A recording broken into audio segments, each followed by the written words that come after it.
This program was made possible by the Whitten Newman Foundation, Pros for Vets, Pros for Vets. Pros for Vets. Pros for Vets. Pros for Vets. Fighting for you. Fighting for you. Because you fought for us. Because you fought for us. the Toby Keith Foundation, and Fate, Fighting Addiction Through Education, and the Chesapeake Energy Corporation.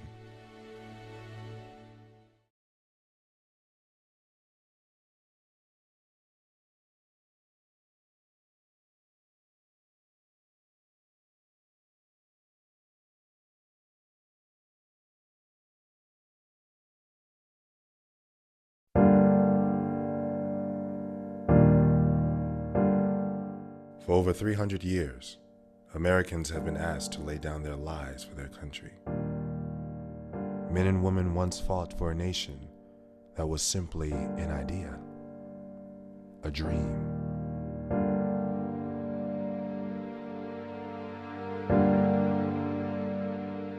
It was a precious cost for that dream to become a reality, and it would be the lives of soldiers that would pay that sacrifice. They paid the price at Lexington. Young boys struggled for unity at Shiloh. They stormed beaches on distant shores to keep our shores free from tyranny. They embarked for the deserts and seas and jungles and mountains in the name of freedom, some never to return. Their names are carved in marble slabs across this country. Their memories prepared to stand the test of time. Behind every name is a story, a family, a friend. Every generation has been called to add their sons and daughters to that list of names. These are the stories of the next generation who answered their nation's call. These are Oklahoma's fallen.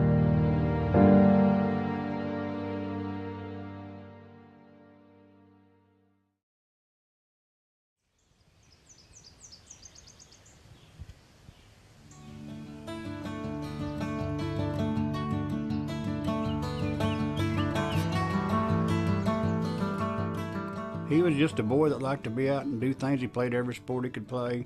He loved being at the lake and pretty much grew up there every summer. He was a clown all the time, always joking and just cutting up. We used to sit up in his room and actually prank call people at like midnight. Our parents didn't know about that. Oh, he was a ham. He was just, full of life, full of personality, just one of those kids that everybody, loved to be around. And he was a great, great kid. We fought a lot growing up. We fought so much that my mom actually made us go to counseling. And I remember we had to give each other at least 2 compliments a day. But it would always be like, oh, your hair looks nice. Yeah, well, I like your shirt, But as we got older, that changed and, we became like really close friends. But yeah, growing up, we had the sibling rivalry going on for sure. One memory, it wasn't much fun for him, but Jill drove up and she heard this whack. And the kids were playing t-ball in the backyard, and that whack was Chris's right left eye. Just laid it open. And he was so excited to go to the emergency room because he got a free pizza at Mazzio's. So he didn't care about the stitches or it didn't hurt, he just wanted that free pizza. He just had a love for life. I just loved doing different things, swimming, skiing, just like a typical boy, it was all boy.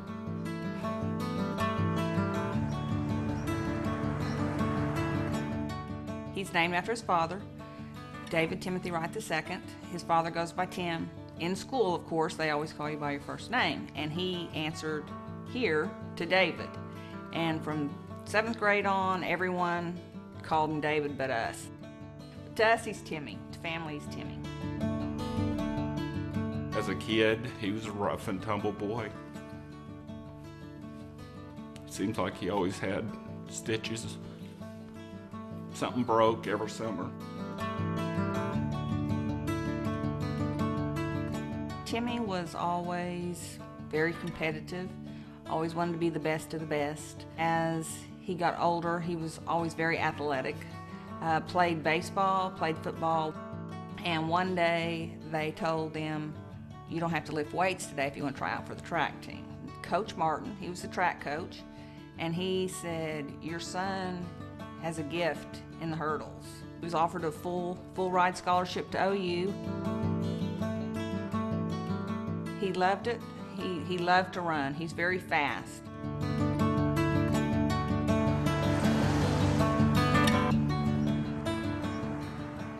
Michael came into this world sound asleep, quiet as a church mouse. They had to wake him up. And once they did, he never shut up. Got in trouble a lot for kind of correcting history teachers and things like that. Got sent to the principal's office once for calling his history teacher a hippie. He was in art class, and his girlfriend, Nikki, at the time, was drawing something, and he kept poking her in the arm. And she looked at him and yelled, "Stop it, Pokey!" And it stuck. He was Pokey from, sophomore year on. He was Pokey. I don't know, I never really called him by his pokey name, He was always Michael to me, Michael, so. But the pokey thing became, like I say, more people knew him by that than his real name. I moved here in 2004, and as you tell, I'm not an Okie. I am now. I married an Okie, so I moved here in 2004, and I walk into my freshman English class. I'm going to teach the junior English. Michael Pokey Phillips. He's one of the first kids to make fun of the way I speak, which I really don't understand. But Michael was the ringleader behind having a chart on the board of Oklahoma words and Boston words. So if I said park, they ran over and spelt it phonetically. I can distinctly remember him being that person that just thought that was hysterical. But what I really enjoyed about that was that, like I said, I just moved here after 16 years teaching 3 miles outside of Boston, and he was one of the kids that accepted me, and that first class was his.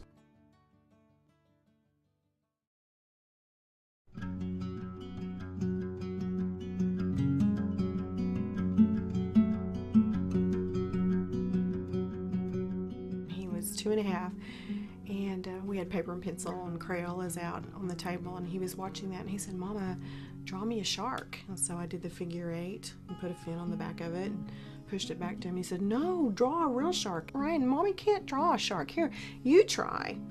And he took his pencil and he drew a shark. By the time he was 2.5, he was always drawing. Ryan was very deep feeling.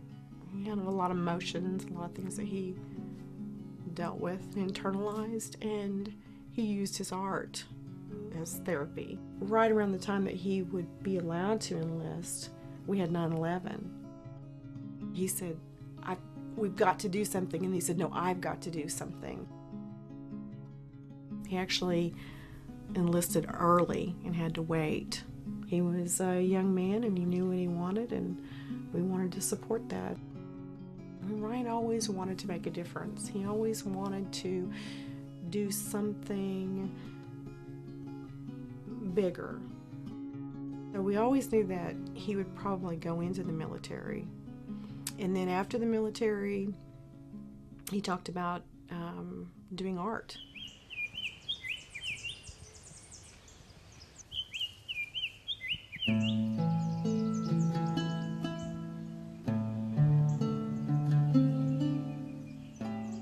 Christopher always really had an interest in the Army from the time he was really young. He always wanted to dress camouflage. He had a recruiter that was talking to him in high school, and he called me and he told me he was going to join the military.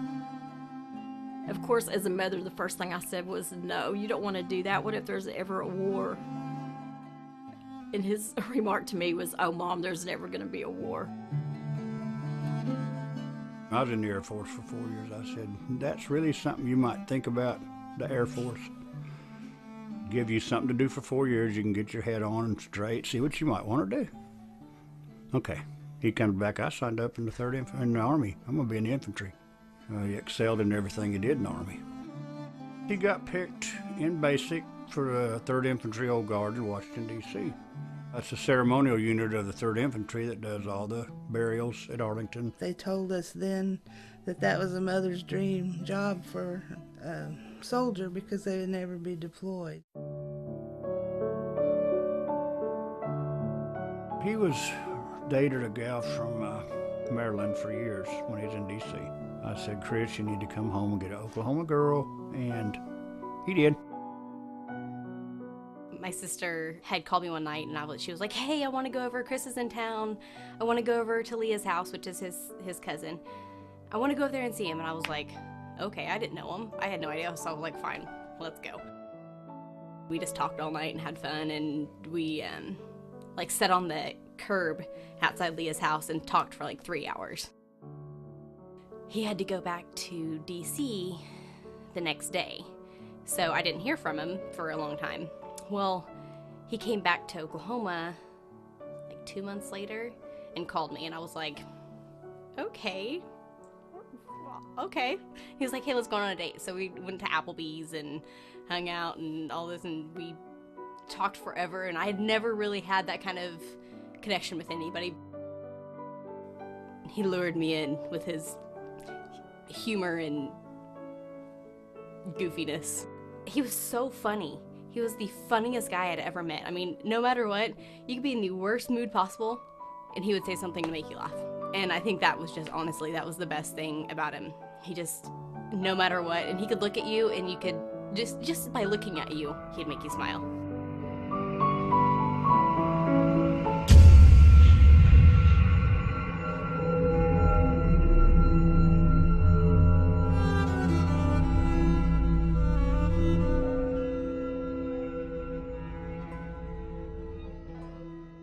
Interesting thing about 9/11 is he was a mile from the Pentagon, is where he was stationed.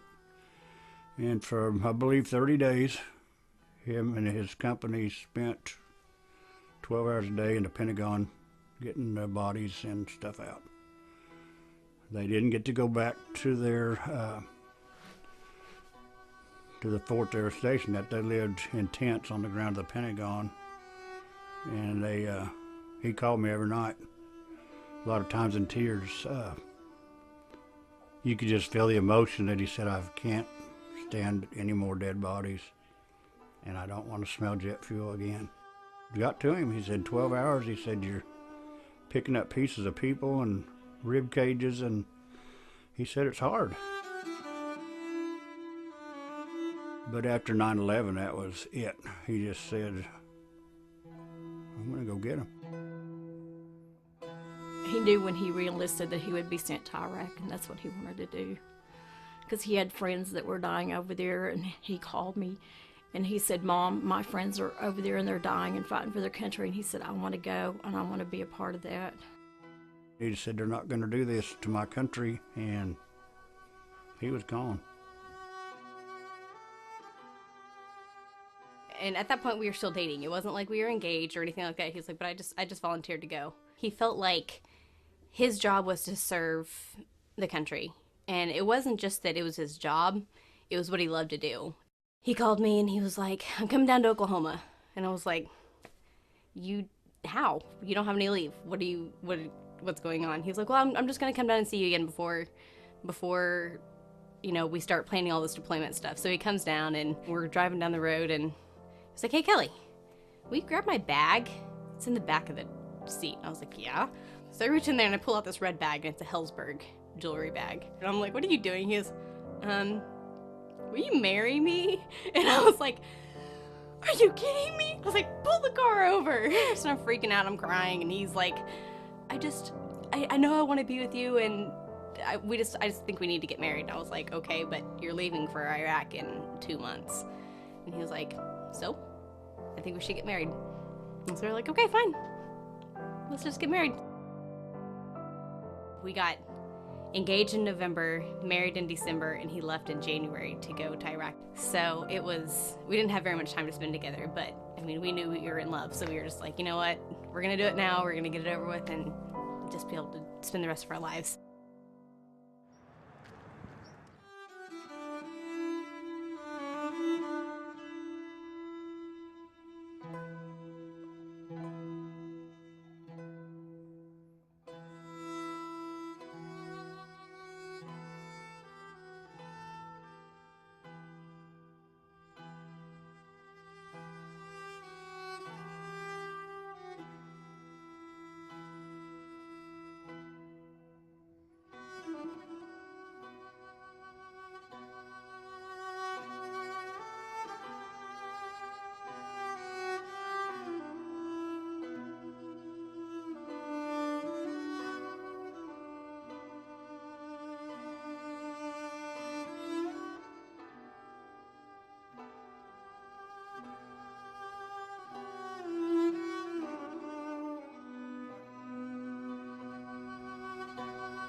For a DVD copy of this program, please go to www.prosforvets.org and find additional stories of our fallen, as well as information about how you can get involved with honoring our veterans. All proceeds will go to fight for those who fought for us. This program was made possible by the Whitten Newman Foundation, Pros for Vets, Pros for Vets. Pros for Vets. Pros for Vets. Pros for Vets. Fighting for you. Fighting for you. Because you fought for us. Because you fought for us. The Toby Keith Foundation, and FATE, Fighting Addiction Through Education, and the Chesapeake Energy Corporation.